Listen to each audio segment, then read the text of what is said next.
भोजपुरिया society channel में आप सभी का स्वागत है। जी हाँ दोस्तों, आप सभी को बता दें कि पावर स्टार पवन सिंह के नाम पर भड़की अक्षरा सिंह। साफ तौर पे बता दें दोस्तों कि पावर स्टार पवन सिंह और अक्षरा सिंह का जोड़ी जो कि पहले काफ़ी ज़्यादा हिट था और पब्लिक का इंतजार भी था, लेकिन फाइनली कुछ सालों से इन जोड़ी का कुछ भी आप लोगों के बीच देखने को नहीं मिल रहा। लेकिन फाइनली आप सभी को बता दें अक्षरा सिंह कुछ दिन पहले एक स्टेज शो कर रही थी, लगभग 1-1.5 महीने पहले।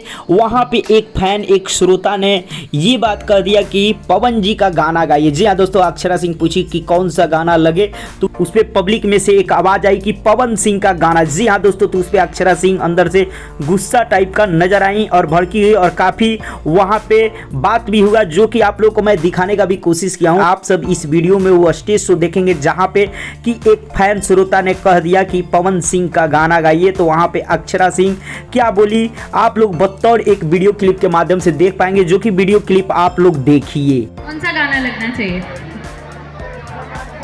है कोई? आप बताइए जितने पवन सिंह वाला उतना लगी काहे ना लगी हो? ये बोला था, हम बोला तानी लगा लीजिए, हम बैठ जाते हैं। ना अपने के होठवा से सुने के बा। आप कौन है भैया? आई तनी भैया, ढेर बोला तनी, आप आई आगे ना भैया, आगे आ जाए। जी हाँ दोस्तों, आप लोगों ने ये वीडियो देखा जिसमें कि एक श्रोता ने कह दिया कि पवन सिंह का गाना, तो उस पे अक्षरा सिंह अंदर से गुस्सा हो गई। जी हाँ दोस्तों, जो कि स्टेज पे उस लड़के को बुलाने भी लगी। जी हाँ दोस्तों, आप लोगों ने देखा है, इस पे क्या कहना चाहेंगे जरूर कमेंट सेक्शन में बताएं। चलते चलते वीडियो को लाइक करें, ज़्यादा से ज़्यादा शेयर करें, चैनल को सब्सक्राइब कर दें और घंटी पे जरूर दबा दें।